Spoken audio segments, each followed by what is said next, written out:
तो सर आज की जो हमारी टॉपिक है that is aggregate demand and related concepts, जिसमें हम बात करेंगे एग्रीगेट डिमांड क्या होता है, एग्रीगेट सप्लाई क्या होता है, इन्फ्लेशन की बात करेंगे, डिफ्लेशन की बात करेंगे, कब महंगाई आती है, कब जो है मंदी का दौर आता है, कब जो है कि गवर्नमेंट जो है क्या करती है, अगर महंगाई आ गई तो क्या करेगी, मंदी आ गई तो गवर्नमेंट क्या करेगी, आरबीआई क्या करती है, ये सारी चीजों की कहानी सर हमें इसी टॉपिक्स में पढ़नी है आपके साथ। एक दोस्त जो है कि 1 किलो सेब खरीदा, दूसरा दोस्त जो है 2 किलो सेब खरीदा, तीसरा जो है कि आधा किलो सेब खरीदा, चौथा जो है कुछ खरीदा, पांचवा कुछ खरीदा, सब अलग अलग यूनिट्स में खरीद रहे हैं, क्वांटिटी में खरीद रहे हैं। अब सर जब क्या करें, जब सबको जोड़ देंगे, सबकी टोटल 10 दोस्तों ने मिलकर 10 फ्रेंड्स ने मिलकर कितना टोटल आउटपुट खरीदा, तो वो कहलाएगा एग्रीगेट। जब सामने लिख दिया बेटा कंजम्पशन, अपनी कंजम्पशन पे जो पैसा खर्च करता है that is known as private या हाउस होल्ड कंजम्पशन एक्सपेंडिचर, जिसको हम डिनोट करते हैं सर किससे, कैपिटल सी से। किससे? अगर ये शेड्यूल याद हो गया तो आपको बोर्ड्स में 12 नंबर मिलेंगे, 12 मार्क्स।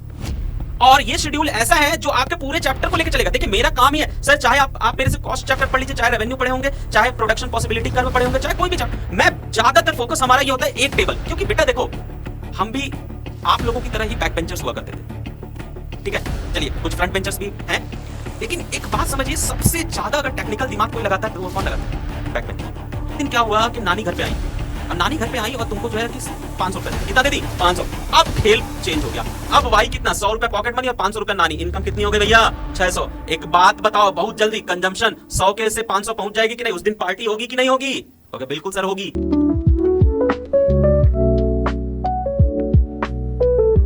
हेलो स्टूडेंट्स, कैसे हैं?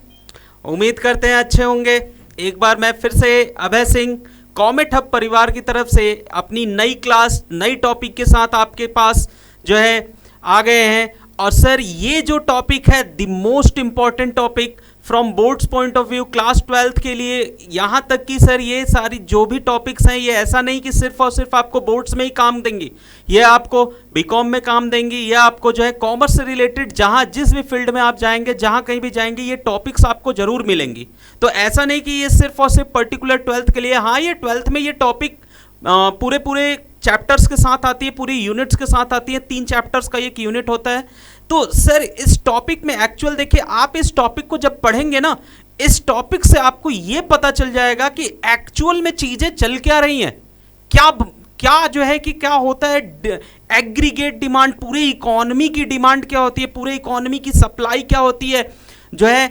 और उसके बाद इक्विलिब्रियम आप पढ़ेंगे कि कब हम बोलते हैं ना कि हमारी इकोनॉमी इक्विलिब्रियम में है। अभी तक सर आप क्लास 11th में पढ़े होंगे कि हमारी जो है कंज्यूमर्स इक्विलिब्रियम, ये वो पढ़े होंगे, लेकिन सर यहाँ पे इकोनॉमी इक्विलिब्रियम की बात हो रही है कि इकोनॉमी कब इक्विलिब्रियम में जाती है।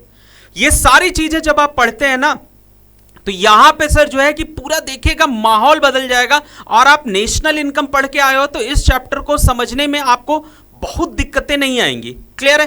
तो सर आज की जो हमारी टॉपिक है that is aggregate demand and related concepts, जिसमें हम बात करेंगे एग्रीगेट डिमांड क्या होता है, एग्रीगेट सप्लाई क्या होता है, इन्फ्लेशन की बात करेंगे, डिफ्लेशन की बात करेंगे, कब महंगाई आती है, कब जो है मंदी का दौर आता है, कब जो है कि गवर्नमेंट जो है क्या करती है, अगर महंगाई आ गई तो क्या करेगी, मंदी आ गई तो गवर्नमेंट क्या करेगी, आरबीआई क्या करती है, ये सारी चीजों की कहानी सर हमें इसी टॉपिक्स में पढ़नी है आपके साथ। तो चलिए सर, उम्मीद है आपको ये टॉपिक मजा आएगा पढ़ने में और एकदम बेहतरीन लेवल में इसको समझेंगे। तो चलिए आगे बढ़ते हैं, जरा देखते हैं जो है टॉपिक को। सर सबसे पहला नाम दैट इज क्या, एग्रीगेट डिमांड क्या होता है? सर ये बोलता है सिंपल कि what do you understand by aggregate demand. चलिए चैप्टर शुरू करते ही सबसे पहला ही नाम आया एग्रीगेट। सर एक बात समझिएगा बच्चे, एग्रीगेट मतलब ही समझना क्या होता है। एग्रीगेट का मतलब होता है सम टोटल। क्या होता है बच्चा? Sum total. ठीक है, एग्रीगेट मतलब होता है सम टोटल। किसी भी चीज को जोड़ दिए, सारी चीजों को एक साथ जोड़ देते हो, कई सारी चीजों को जब हम एक साथ जोड़ते हैं तो उसे वही बोला जाता है क्या सर? एग्रीगेट। क्या बोला जाता है? एग्रीगेट। आई बात समझ में?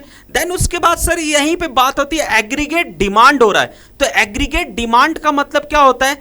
जहां पे इकोनॉमी की टोटल डिमांड की बात हो, इकोनॉमी पे जहां की पे टोटल डिमांड की बात होगी वही कहलाएगा एग्रीगेट डिमांड। बात समझ में आया? तो एग्रीगेट डिमांड एक्चुअल में देखिए क्या होता है, आपको समझने में थोड़ी सी दिक्कतें आएंगी। देखना, आपकी इकोनॉमी में सिंपल एक कॉन्सेप्ट से समझना, आपकी इकोनॉमी में टोटल कितने लोग हैं? तो आप बोलोगे सर 4। कौन कौन? तो सर बोलोगे हाउस होल्ड, सर फर्म, फिर सर गवर्नमेंट, और फिर sir rest of the world. यही 4 लोग हैं, हाँ या ना? तो बोलोगे बिल्कुल सर सही कह रहे हैं आप, house hold, firm, rest of the world और गवर्नमेंट। अब सर हाउस होल्ड सेक्टर मतलब कंज्यूमिंग सेक्टर की अपनी डिमांड होगी, फर्म की अपनी डिमांड होगी, गवर्नमेंट की अपनी डिमांड होगी और रेस्ट ऑफ द वर्ल्ड की अपनी डिमांड होगी। तो हर सेक्टर की डिमांड होती है, ऐसा नहीं कि कोई ऐसा सेक्टर है जिसकी डिमांड ना हो, सारे सेक्टर्स की डिमांड होती है। टोटल हमारी वर्ल्ड इकोनॉमी, सर हम मैक्रो इकोनॉमिक्स पढ़ रहे हैं तो उसमें हम वर्ल्ड इकोनॉमी पढ़ते हैं। कौन सी इकोनॉमी पढ़ते हैं बेटा? World economy. और वर्ल्ड इकोनॉमी में टोटल 4 सेक्टर, कितने sector sir? 4, household, firm, government और rest of the world. Household मतलब कंज्यूमर्स, फर्म मतलब प्रोड्यूसर्स, गवर्नमेंट जो मैनेजिंग बॉडी होती है, और रेस्ट ऑफ द वर्ल्ड मतलब बाकी की दुनिया, ठीक है। तो सर इन चारों लोगों की, चारों सेक्टर्स की अपनी अपनी अपनी अपनी डिमांड होती है।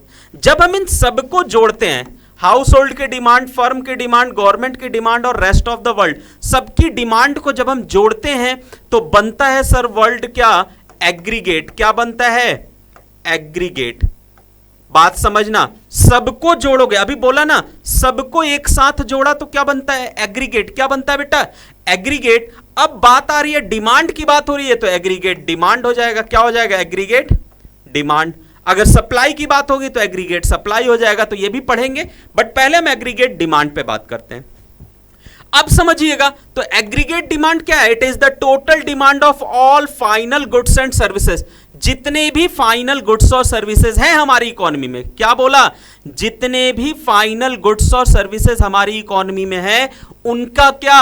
उनकी जो है क्या? Total demand. क्या बोला? Total demand with in a given period of time, कि टोटल जितने भी गुड्स एंड सर्विसेज हमारी इकोनॉमी में है, उनकी जो है क्या करनी है? उनकी सब टोटल डिमांड की, हाउस होल्ड कितना उसको खरीद रहा है, फर्म कितना खरीद रहा है, गवर्नमेंट कितना ले रहा है और रेस्ट ऑफ द वर्ल्ड कितना ले रहा है, सबको जोड़ेगा तो बनेगा वर्ल्ड क्या? Aggregate demand. क्या बनेगा? Aggregate demand. अब समझना एक सिंपल एग्जांपल से, जैसे मान लो कि हम 10 लोग हैं, 10 दोस्त हैं, 10 दोस्त मिलके जो है क्या करें?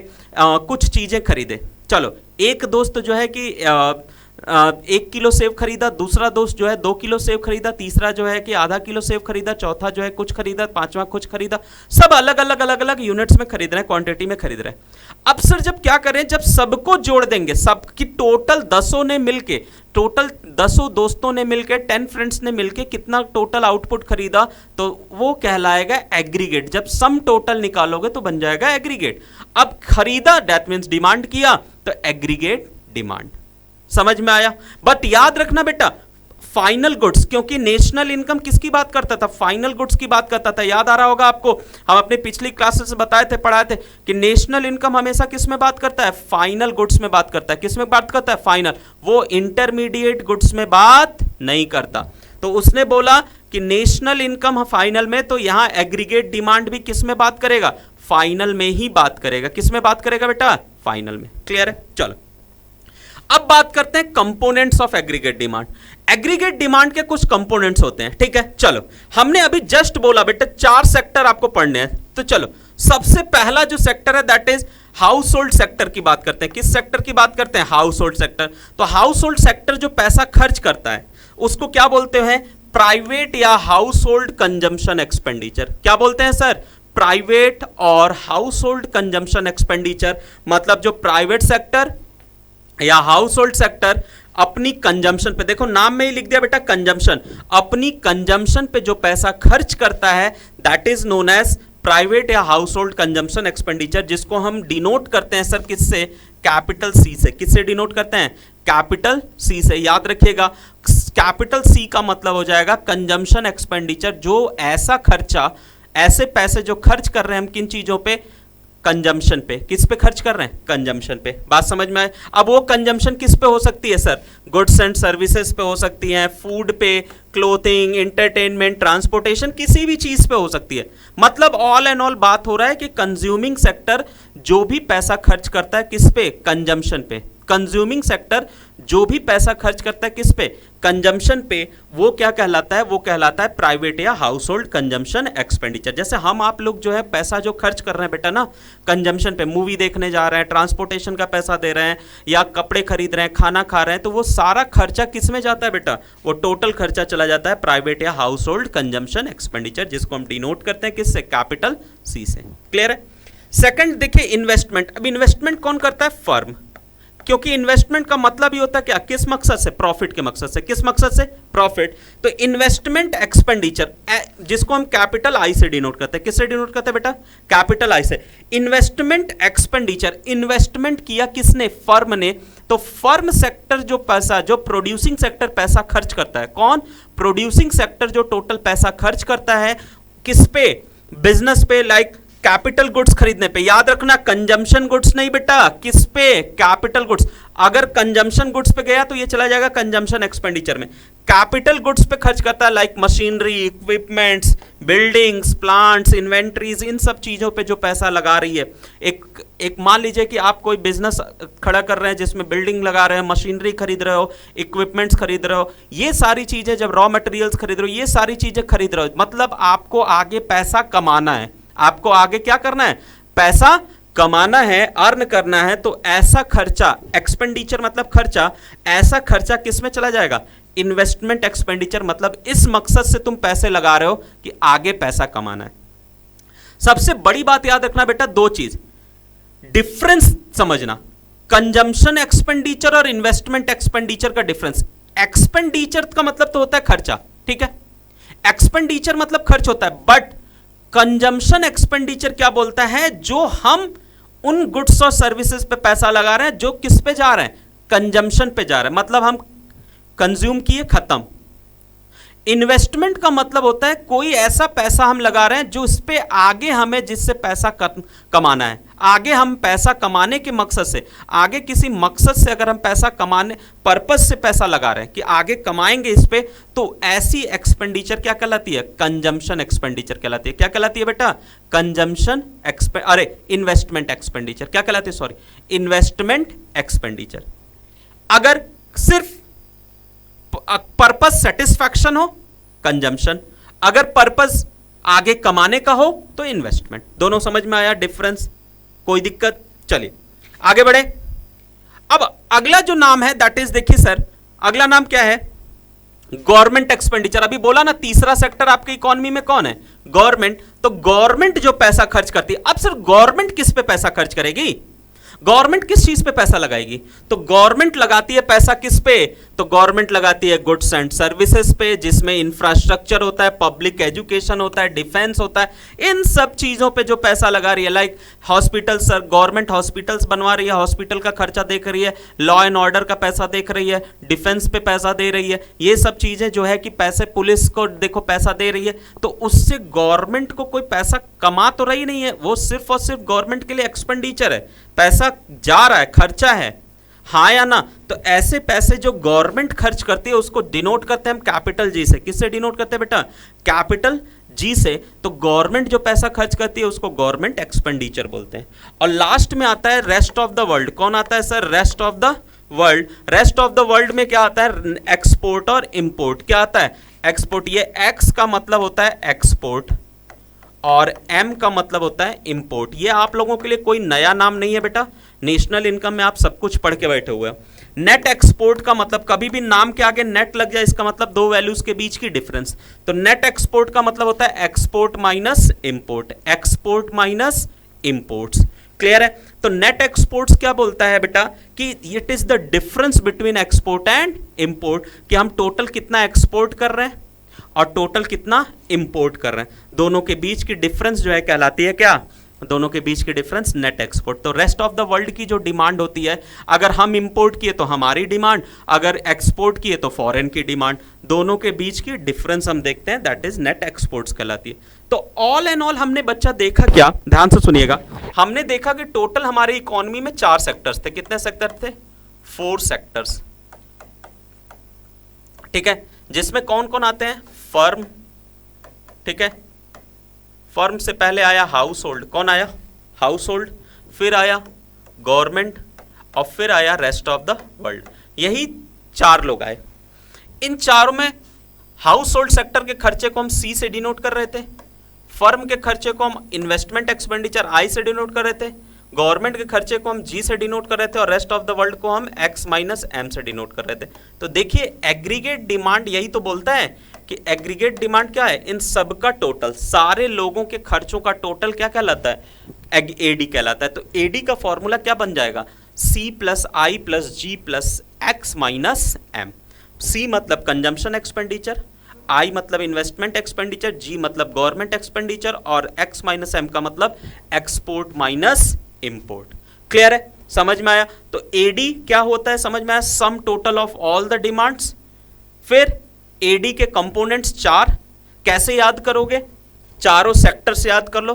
तो हाउस होल्ड सेक्टर का जो खर्चा होता है consumption expenditure, rest of firm का जो खर्चा होता है इन्वेस्टमेंट एक्सपेंडिचर, गवर्नमेंट के खर्चे को गवर्नमेंट एक्सपेंडिचर जी से, और रेस्ट ऑफ द वर्ल्ड में एक्सपोर्ट और इंपोर्ट एक्स माइनस एम कर दोगे, सबको जोड़ दोगे तो आ जाएगा एग्रीगेट डिमांड। क्लियर है, चलो आगे बढ़े।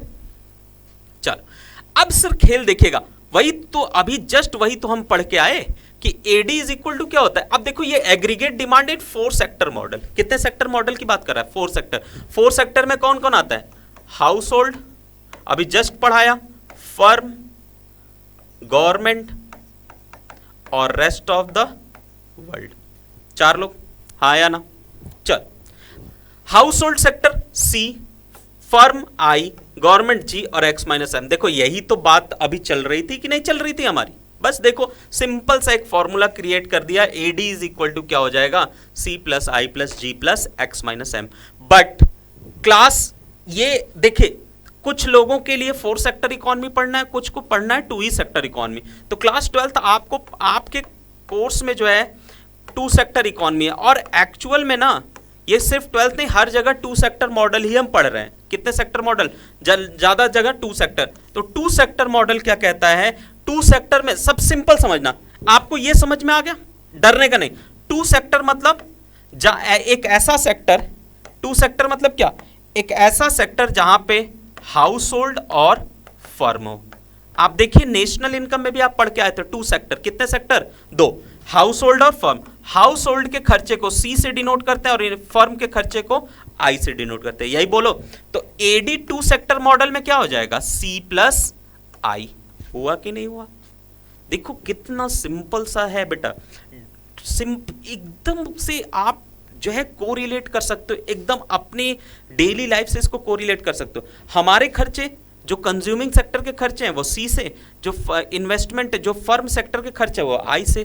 2 सेक्टर मॉडल में यही 2 लोग आते हैं, सी प्लस आई कर दिया, एडी की वैल्यू आ गई।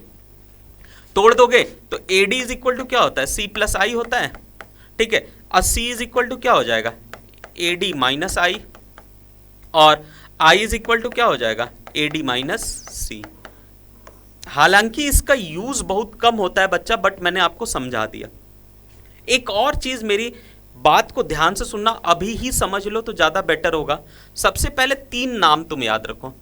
Y स्टैंड्स फॉर इनकम, क्या बोलते हैं इसको, Y का मतलब होता है इनकम, C का मतलब होता है कंजम्पशन, क्या होता है कंजम्पशन, और S का मतलब होता है सेविंग।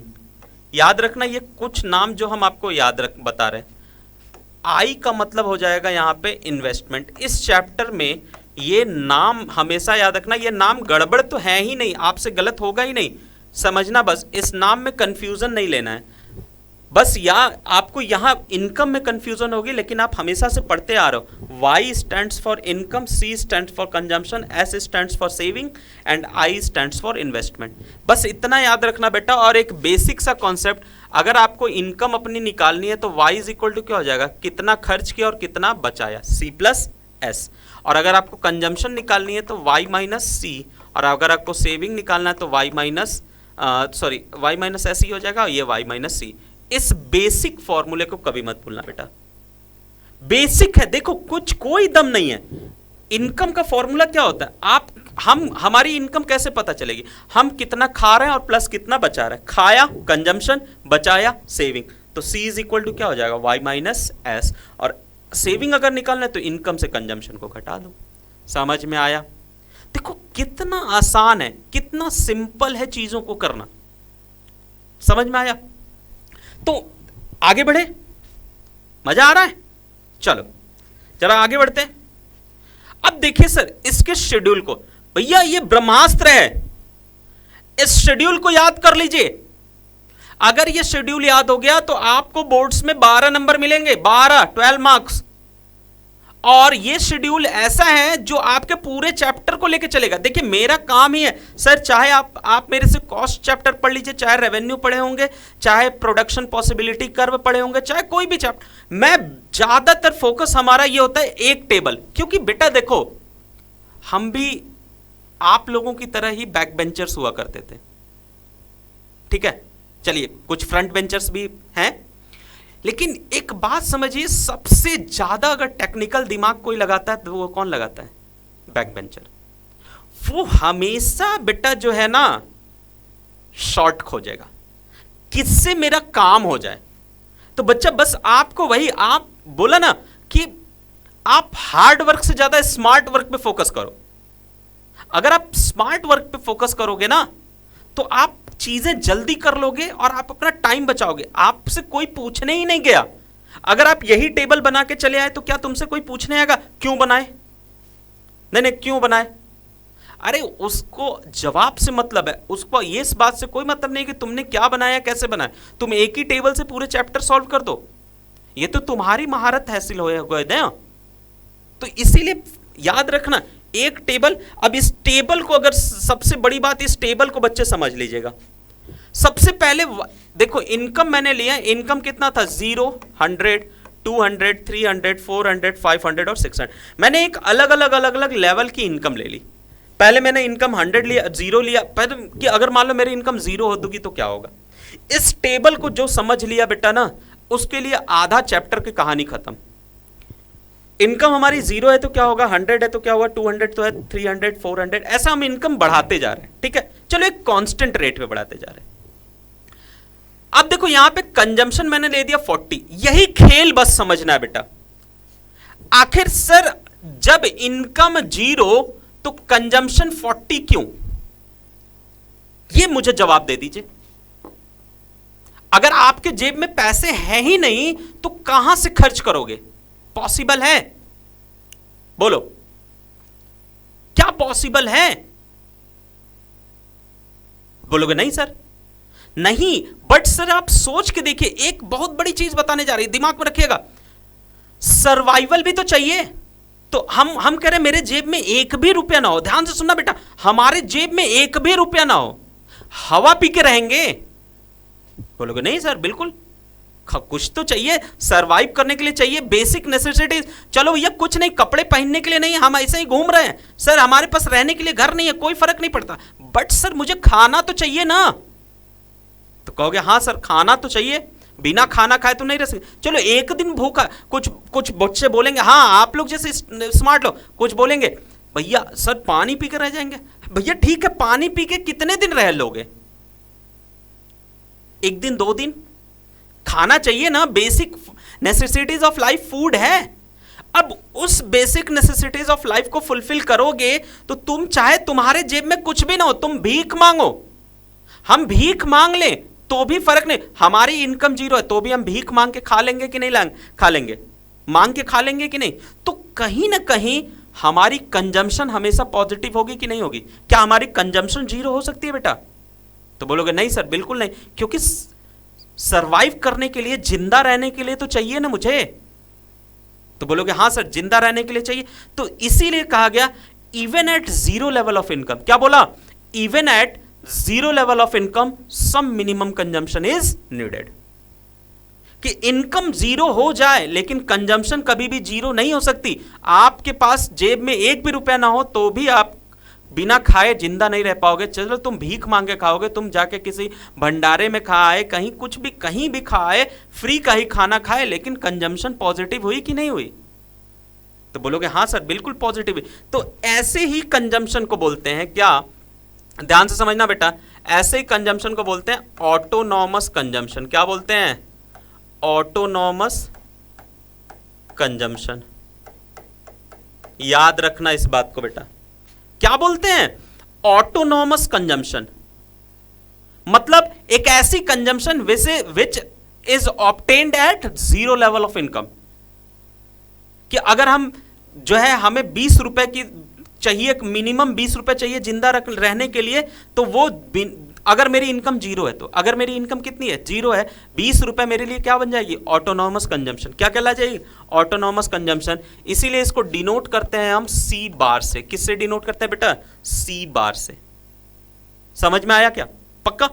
चलो अब देखो उसके बाद जैसे ही, अब देखो जीरो इनकम थी तो भी वो 40 रुपए, ये 40 उसका मिनिमम है, सर्वाइवल। इसको सर्वाइवल कंजम्पशन भी बोला जाता है। क्या बोला जाता है? Survival expenditure. क्या बोला जाता है बेटा? Survival expenditure. कि सर्वाइव करने के लिए, जिंदा रहने के लिए ये खर्चा है। अभी वो कुछ नहीं सोच रहा है, बस उसको सर्वाइव, जिंदा रह लो भाई।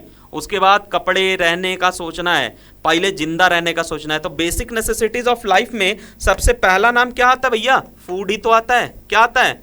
फूड। हाँ या ना? तो भैया खाना चाहिए कि नहीं चाहिए? तो बोलोगे हाँ सर बिल्कुल चाहिए। तो वही इस फूड को, अगर आपकी इनकम भले जीरो हो जाए, कितनी हो जाए? जीरो, लेकिन आपकी कंजम्पशन जो है ये 40, इसी कंजम्पशन को बोलते हैं क्या? Autonomous consumption. क्या बोलते हैं? Autonomous consumption. ठीक है, जिसको हम सी बार से डिनोट करते हैं। बस इसको याद रखना बेटा। जीरो लेवल, कभी कभी बच्चे आप लोग करते हो कि किसी भी कंजम्पशन को मान लेते हो। नहीं, अगर आपको बोल दिया सी बार, दैट मीन सिंपल समझो, जीरो लेवल, इनकम जीरो है।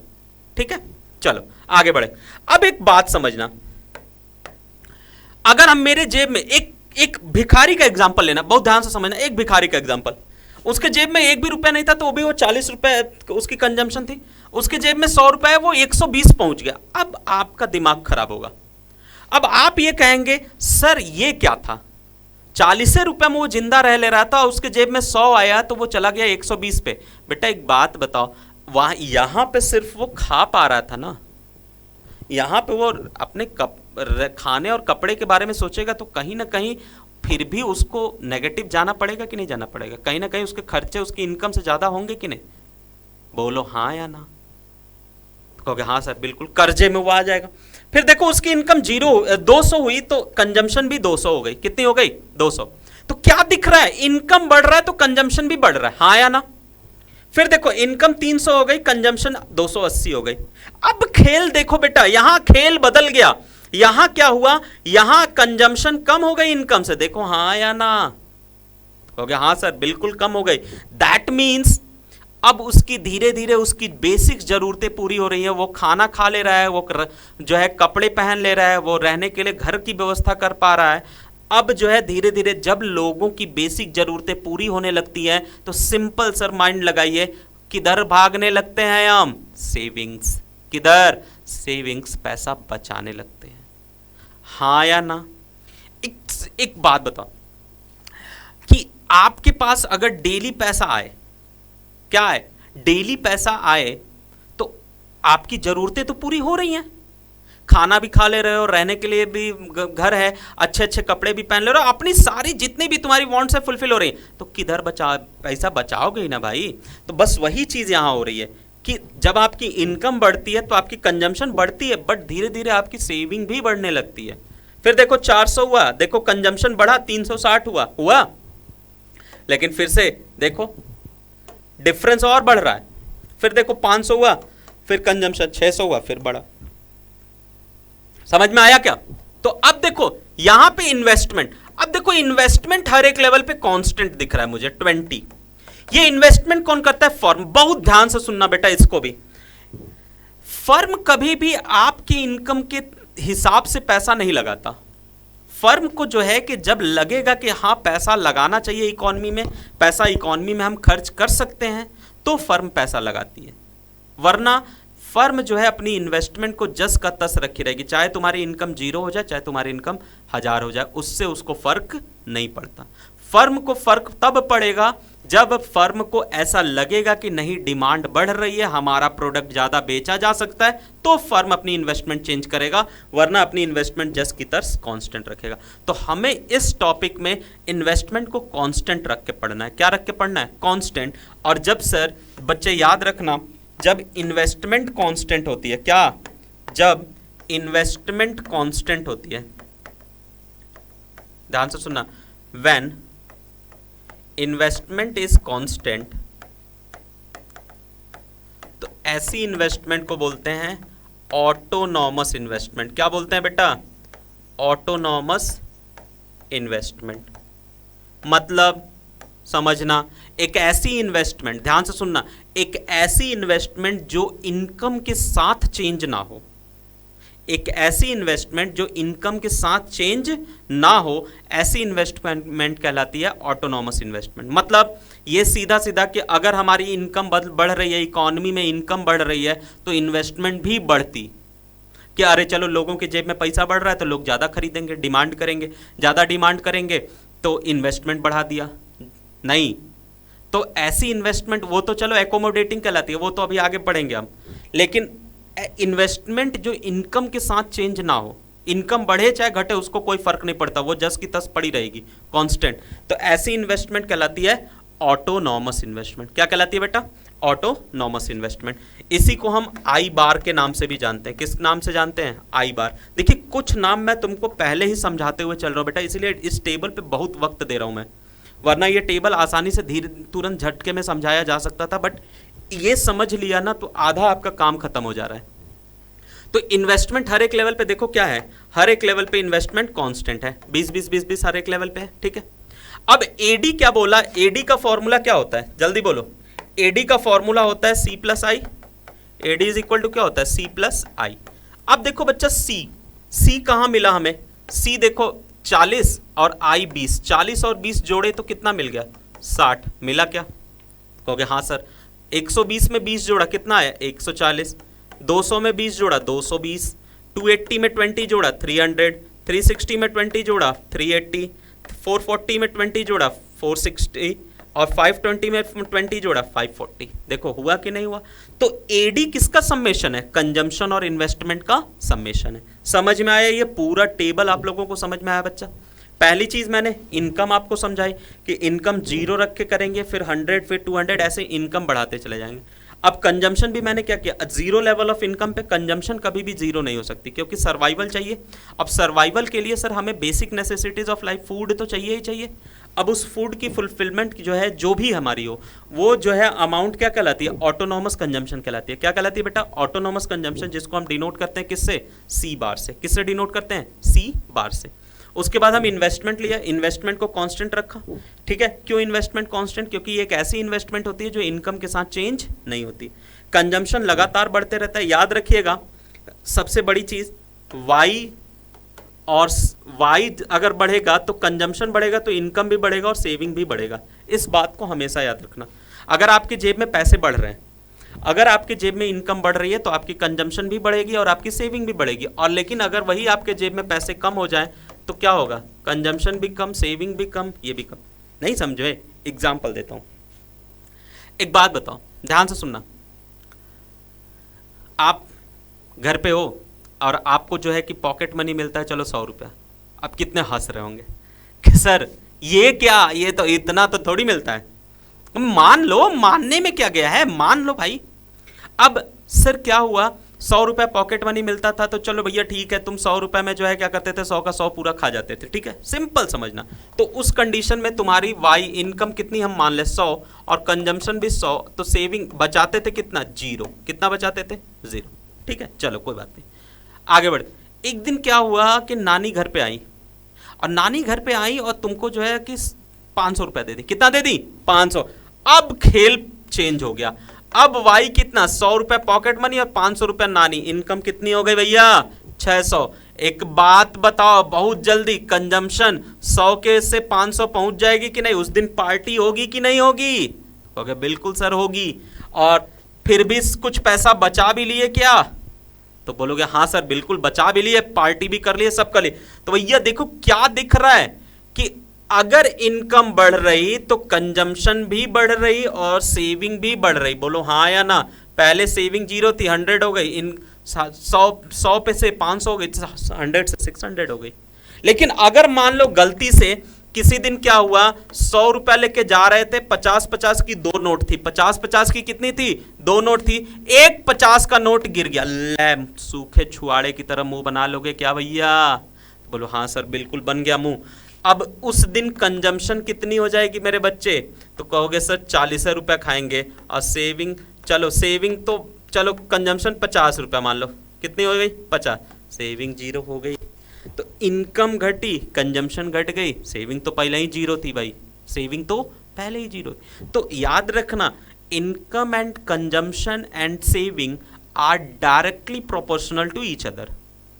Income, consumption and savings are directly proportional to each other. If income will increase, consumption will also increase, as well as saving will also increase. And if income will decrease, consumption will decrease and saving will decrease. Ultimately, that is known as direct proportional, direct relationship between income, consumption and saving. Clear है? याद रखिएगा इस चीज को। Clear? आई बात समझ में? चलिए अब सर जरा इतना कुछ होने के बाद, ठीक है, इतना कुछ होने के बाद अब जरा इस टेबल को कि हम ग्राफ को समझते हैं। ठीक है, इस टेबल के ग्राफ को अगर हम समझे तो देखना जरा बच्चे, ग्राफ पे हम क्या देख रहे हैं। अगर हम इस टेबल का ग्राफ बनाते हैं, ध्यान से समझना,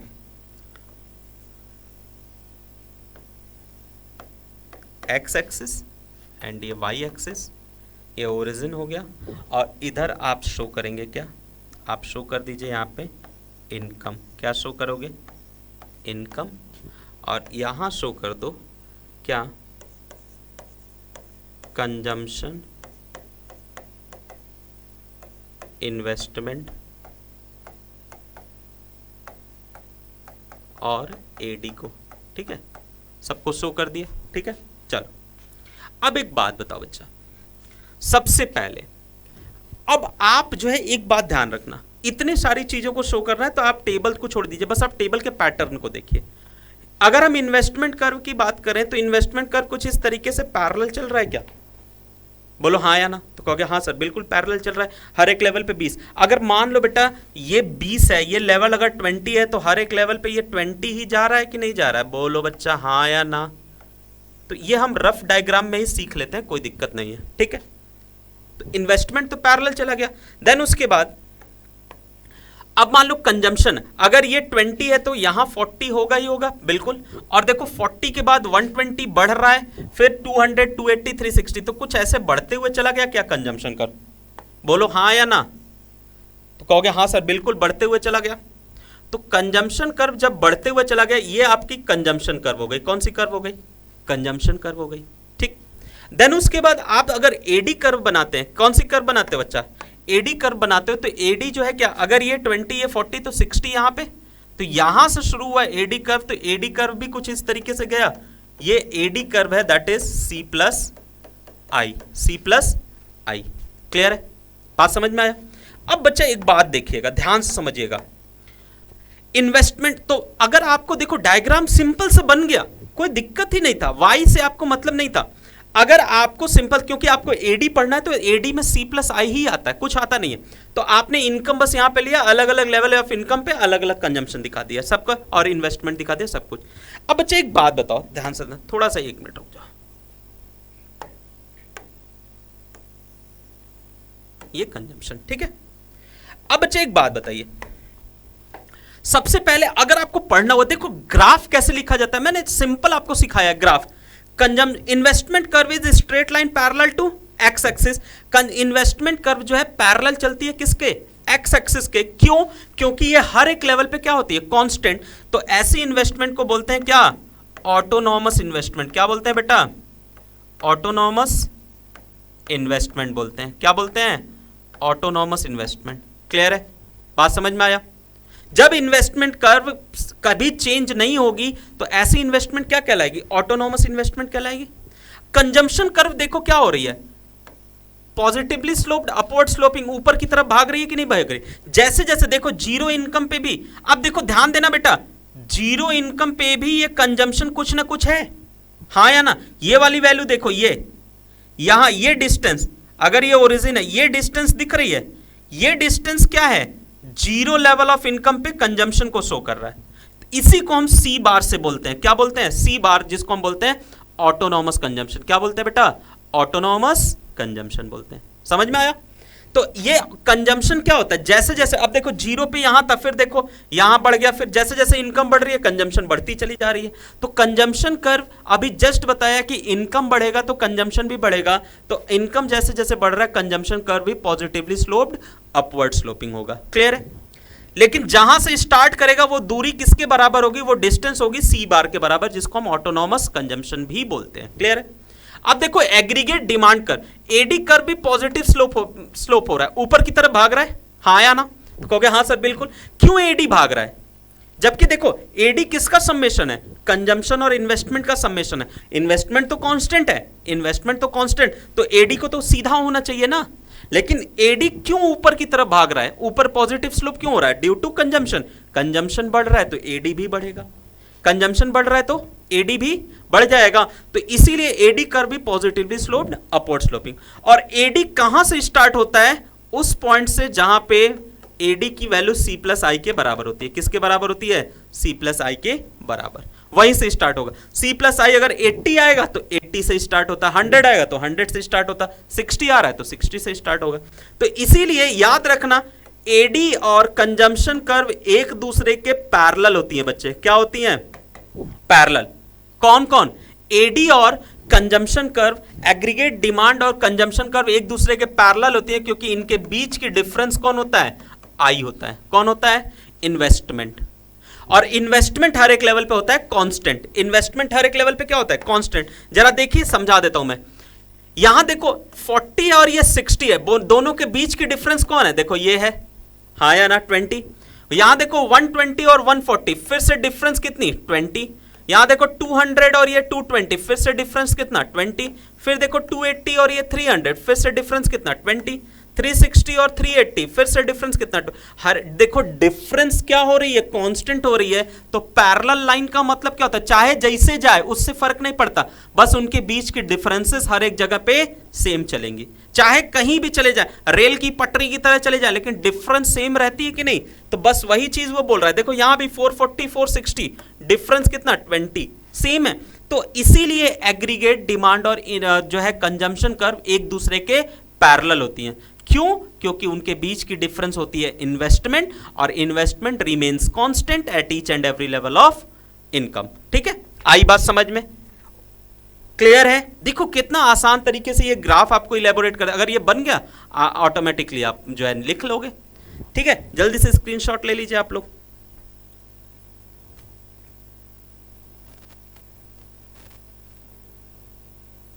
चलो आगे बढ़े, आइए।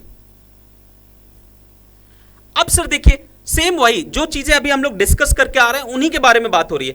किसकी? प्रॉपर्टीज ऑफ एडी की। अब देखिए कुछ इंपॉर्टेंट पॉइंट्स है एडी कर्व का। सबसे पहला देखो बच्चा, पढ़ के आए हो अभी जस्ट वही चीज। The aggregate demand is the measure of aggregate income and aggregate expenditure. AD is equal to किसका? वैल्यू सी प्लस आई होता है। कोई दिक्कत नहीं sir. There is always a minimum level of consumption. Minimum level of consumption मतलब वही survival. किसको बोलते हैं? सर्वाइवल। और उसको हम क्या बोलते हैं सर? ऑटोनॉमस कंजम्पशन, जिसको हम डिनोट करते हैं किससे? सी बार से। किससे डिनोट करते हैं बेटा? सी बार से। कोई दिक्कत नहीं। द कंजम्पशन एक्सपेंडिचर कर्व, वही इस कंजम्पशन कर्व की बात कर रहे हैं, is positively sloped upward sloping. अभी जस्ट तो बताया पॉजिटिव स्लोप, ऊपर की तरफ भाग रहा था। क्यों? क्योंकि as the income increases consumption also increases. जब वाई बढ़ेगा तो सी भी बढ़ेगा। कोई दिक्कत नहीं, चलो आगे बढ़ते हैं।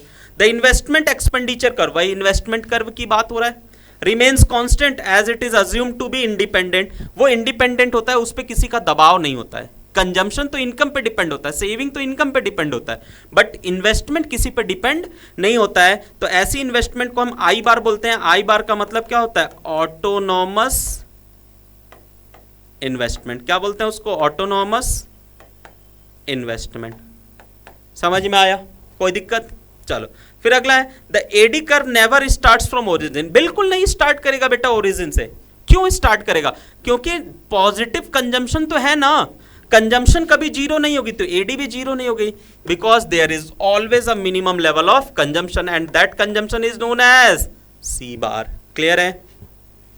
Both AD curve and consumption curve are parallel to each other, अभी जस्ट बताया, because of investment which remains constant at each and every level of income. देखो कितना आसान था, इतने पॉइंट्स आप सिर्फ पिछले ग्राफ से लिख सकते थे, इसीलिए मैं पहले समझा दिया ताकि आपको ये न लगे कि सर ये क्या है, पहले समझा दिया फिर देखो इस पे आया। सिंपल, कितनी सिंपल लाइंस ये बन गई। क्लियर है? कोई दिक्कत? चलो आगे बढ़े। ठीक, आइए जरा, अब ये तो अभी तक तो हम एग्रीगेट डिमांड पढ़ लिए, अब आइए जरा चलते हैं जो दूसरा नाम है दैट इज एग्रीगेट सप्लाई पे। अब बच्चा देखो एग्रीगेट सप्लाई क्या होता है। अब सप्लाई आ गया तो इसका मतलब किसके पॉइंट ऑफ व्यू से बात आ गई? सप्लाई आते ही पॉइंट ऑफ व्यू आ गया फर्म्स। किसके पॉइंट ऑफ व्यू से? फर्म्स। फर्म मतलब जो सप्लायर्स हैं, प्रोड्यूसर्स हैं। हम आप सप्लाई नहीं कर सकते, हम आप प्रोड्यूसर्स नहीं है, हम आप कंज्यूमर्स में आते हैं। तो एग्रीगेट सप्लाई क्या है? It is the total amount, फिर से नाम में एग्रीगेट लगा, इसका मतलब टोटल हो जाएगा, बताया ही था, of goods and services of an economy firms are willing and able to produce and sell at a given price level। एक मतलब total amount of goods and services, total कितना गुड्स और सर्विसेज फर्म्स मतलब producers बेचने के लिए तैयार है, बनाने के लिए तैयार है और बेचने के लिए भी तैयार है। किस पे? एक पर्टिकुलर प्राइस लेवल पे और एक पर्टिकुलर टाइम पे। समझना, एक साल, एक अकाउंटिंग ईयर में टोटल जितने भी प्रोड्यूसर्स हैं मार्केट में, जितने भी प्रोड्यूसर्स हैं मार्केट में, चाहे वो किसी भी तरीके का गुड्स और सर्विसेज बनाते हैं, उससे मतलब नहीं है। कैसा भी गुड्स बनाए उससे मैटर नहीं करता।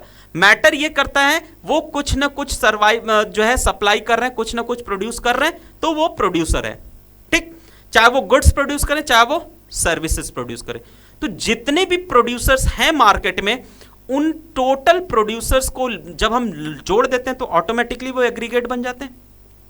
उन प्रोड्यूसर्स की बात हो रही है कि वो जो है जो total amount of goods and services बेचने, सप्लाई करने के लिए तैयार है और बनाने, भाई बनाएगा तभी तो बेचेगा, बनाने के लिए भी तैयार है और बेचने के लिए भी तैयार है। किस पे? At a particular price level. अगर उसको सही दाम नहीं मिलेगा तो बनाएगा ही नहीं, तो बेचेगा भी नहीं। तो इसीलिए बोला at a particular price level, मतलब एक ऐसा दाम जिस पे सारे प्रोड्यूसर गुड्स बनाना भी चाह रहे हैं और बेचना भी चाह रहे हैं। उसी की टोटल अमाउंट क्या कहलाती है? कहलाती है एग्रीगेट सप्लाई। क्या कहलाती है? Aggregate supply. क्लियर है? अब एक बहुत बड़ा नाम और बहुत इंपॉर्टेंट सवाल है कि एग्रीगेट सप्लाई नेशनल इनकम के बराबर होता है या नहीं। यह क्वेश्चन आता है कि is aggregate supply is equal to national income? तो जवाब है यस, हां। कैसे समझना सर? एक बात सिंपल समझना, आप एज अ प्रोड्यूसर थोड़ा देर के लिए अपने आप को एक प्रोड्यूसर समझिए, किसी भी चीज के प्रोड्यूसर समझ लीजिए। आप प्रोड्यूसर हैं तो आपको कोई भी चीज बनाने के लिए, चलिए फॉर एग्जांपल हम स्टाइलस की बात करते हैं। ये पेन है, पेन स्टाइलस है, इसको जो है कि बनाने के लिए सर हमें रॉ मटेरियल चाहिए, लेबर चाहिए। तो मतलब मिला जुला के अगर मैं एक बात बोलूं तो मुझे क्या चाहिए? फैक्टर्स ऑफ प्रोडक्शन चाहिए कि नहीं? बोलो हाँ या ना। तो क्या चाहिए? Factors of production. तो ये आपको नाम सुनते ही तुरंत याद आया होगा नेशनल इनकम। मतलब सर इसी में आता तो है लैंड, लेबर, कैपिटल और एंटरप्रेन्योरशिप। आता है कि नहीं आता है? बोलो। तो कहोगे हाँ सर बिल्कुल आता है। तो यही है कि किसी भी चीज को बनाने के लिए लगता है हमको क्या? Factors of production. अब एक बात बताओ बेटा, फैक्टर्स ऑफ प्रोडक्शन जब हम ले यूज करके क्या करते हैं? गुड्स और सर्विसेज बना लेते हैं, तो पेमेंट भी तो करते हैं। कहोगे बिल्कुल सर पेमेंट करते हैं, और उसी पेमेंट को हम बोलते हैं क्या? Factor payment. क्या बोलते हैं बेटा? Factor payment. लैंड का क्या देते हो? रेंट। लेबर का क्या देते हो? वेजेस। कैपिटल का क्या देते हो? इंटरेस्ट। और एंटरप्रेन्योरशिप को क्या देते हो? प्रॉफिट। बोलो हाँ या ना। तो कहोगे बिल्कुल सर देते हैं। और बेटा एक बात बताओ, नेशनल इनकम में, किसमें? नेशनल इनकम में फैक्टर पेमेंट आता है या नहीं? तो बोलोगे बिल्कुल सर आता है। नेशनल इनकम फैक्टर की तो बात करता है, ट्रांसफर की तो बात ही नहीं करता। तो फैक्ट जब ये सब नेशनल इनकम में जुड़े हैं और इनकी वैल्यू किस में जुड़ी हुई है? फैक्टर्स ऑफ प्रोडक्शन, जो कि किस में आता है? एग्रीगेट सप्लाई में। तो इसकी वैल्यू और इसकी वैल्यू सेम हुई कि नहीं हुई? कहोगे हाँ सर, चीजों के दाम में ही तो लोगों की इनकम छिपी हुई है। तो वही बात तो वो पूछ रहा है कि aggregate supply, national aggregate supply भी टोटल अमाउंट की बात करता है, नेशनल इनकम भी टोटल अमाउंट की बात करता है। तो दोनों तो टोटल अमाउंट की बात करते हैं। तो बिल्कुल देखिए, यस, जवाब आपका होगा yes, aggregate supply is equal to national income because both measure the total value of goods and services. दोनों ही तो टोटल वैल्यू की बात करते हैं, दोनों क्वांटिटी की बात तो कर नहीं रहे, वैल्यू की बात करते हैं। Total value of goods and services, total value of goods and services in the economy during a specific period. दोनों ही तो टोटल वैल्यू की बात करते हैं, कोई क्वांटिटी की बात, तो कितनी क्वांटिटी वो पूछ ही नहीं रहा है। यहां देखो मैंने क्या लिखा, अमाउंट, क्या लिखा, अमाउंट, ठीक। फिर उसके बाद aggregate supply is the total value of all goods and services that firms are willing to produce. जितने भी फर्म्स हैं जो गुड्स प्रोड्यूस करना चाहते हैं, उनकी टोटल वैल्यू जो है कहलाती है एग्रीगेट सप्लाई। और नेशनल इनकम क्या है? It is the total value of all goods and services produced. जितने भी गुड्स एंड सर्विसेज बन रही हैं उसकी टोटल वैल्यू। देखो ऑल एंड ऑल सेम नाम तो चल रहा है। तो अब the total value of production is distributed in income, वही बोला ना, जितने भी प्रोडक्शन की टोटल वैल्यू है इनकम के नाम पे डिस्ट्रीब्यूट हो रही है। अब चाहे फैक्टर पेमेंट बोलो चाहे फैक्टर इनकम बोलो, नाम तो एक ही है, देने वाले के लिए पेमेंट, लेने वाले के लिए इनकम। तो इसीलिए फैक्टर्स ऑफ प्रोडक्शन जो है वेजेस, रेंट, इंटरेस्ट और प्रॉफिट, ये सब क्या है? सेम ही तो नाम है। बस देखो कितना आसान था, सब कुछ सेम है सर, कोई चीज अलग है ही नहीं, सारे नाम एकदम सेम चल रहे हैं। क्लियर है? उम्मीद है आपको ये बड़ा टॉपिक समझ में आएगा। ये 4 मार्क्स का आता है बेटा क्वेश्चन कि prove that aggregate supply is equal to national income. तो आप सिंपल बता दोगे एग्रीगेट सप्लाई जो है क्या होता है? It is the total value of क्या? Goods and services that firms are willing to produce. और नेशनल इनकम क्या होता है? It is the total value of goods and services that is produced. Firms produce करेगा तभी तो produced होगा। दोनों की वैल्यू जो सेम होती है, एक के लिए फैक्टर्स ऑफ प्रोडक्शन, दूसरे के लिए फैक्टर इनकम, दोनों का नाम सेम है। चाहे फैक्टर्स, और आपको मैंने पढ़ाया भी है, factors of production is equal two factor income. जितना रेंट, लैंड, लेबर, कैपिटल का पैसा होगा उतना ही रेंट, वेजेस, इंटरेस्ट का पैसा होगा। सिंपल। चलिए आगे बढ़े, आइए जरा। अब सर खेल आता है, ध्यान से सुनना। अब चलते हैं हम अगले टॉपिक पे, that is aggregate supply schedule और कर। अब देखो बेटा, हमने चेंज ही नहीं किया, हम तो उसी पे टिके रह गए। वाई 0, 100, 200, 300, 400, 500 और 600 ले लिया मैंने। अब देखो कंजम्पशन 40, 120, 200, 280, 360, 440, सेम टेबल। जो एग्रीगेट डिमांड में लिया वही एग्रीगेट सप्लाई में भी। अब बस यहां पे मैंने देखो क्लास आपको स्टार्टिंग में ही बेटा बता दिया था। क्या बता दिया था? स्टार्टिंग में ही बता दिया था। तो थोड़ा सा जो है कि देखा जाए तो एक चीज जरा ध्यान से देख लीजिएगा। हमने आपको स्टार्टिंग में बोला था कि y इज इक्वल टू क्या होता है? c प्लस एस होता है। क्या होता है? c plus S. और s इज इक्वल टू क्या होता है? y माइनस c होता है। इनकम माइनस, s का मतलब सेविंग, इनकम माइनस कंजम्पशन। तो सर अगर मैं बोलूं तो अब ध्यान से सुनना, हमने पढ़ा क्या? Aggregate supply is equal to national income पढ़ा। क्या पढ़ा? Aggregate supply is equal to national income, अभी जस्ट प्रूफ किए थे। तो aggregate supply is equal to Y लिख सकते हैं। तो कहोगे हाँ नेशनल इनकम तो सर वाई से ही डिनोट करते हैं। तो एक बात बताओ, aggregate supply is equal to क्या हो जाएगा? वाई को हम सी प्लस एस भी तो लिख सकते हैं, बोलो हाँ या ना। तो एग्रीगेट सप्लाई को चाहे तुम वाई बोलो चाहे सी प्लस एस बोलो, खेल तो वही है। तो कहोगे हाँ सर ये तो बिल्कुल सही बोल रहे हैं आप। तो वही तो बोला कि अब यहां पे तुमको क्या चाहिए? सेविंग चाहिए। तो भैया सेविंग कैसे निकलेगा? y माइनस सी से निकलेगा क्या? देखो 0 में से 40 माइनस 40, 100 में से 120 माइनस 20, 200 में से 200 0, 300 में से 280 जो है 20, 400 में से 360 40, 500 में से 440 60, 600 में से 520 80 हो गया। अब उसके बाद एएस निकालना है। अब देखो एग्रीगेट सप्लाई, बेटा मैं दोनों नाम से आपको प्रूफ करके दिखा रहा हूं। Aggregate supply is equal to, अगर हम पहले C प्लस एस प्रूफ कर ले, जरा किससे प्रूफ कर ले? C प्लस एस से प्रूफ कर ले। तो बच्चा देखो C plus S consumption plus saving is equal to क्या हो जाएगा, एएस 40 में -40 जोड़ा 0, 120 में -20 जोड़ा 100, 200 में 0 जोड़ा 200, 280 में 20 जोड़ा 300, 360 में 40 जोड़ा 400, 440 में 60 जोड़ा 500 और 520 में 80 जोड़ा 600। बोलो हाँ या ना। और इधर से भी देखो तो aggregate supply is equal to national income होता है। ये देखो जरा, दोनों नाम सेम, दोनों वैल्यू सेम दिख रही है कि नहीं दिख रही है, 0, 100, 200, 300, 400, 500 और 600।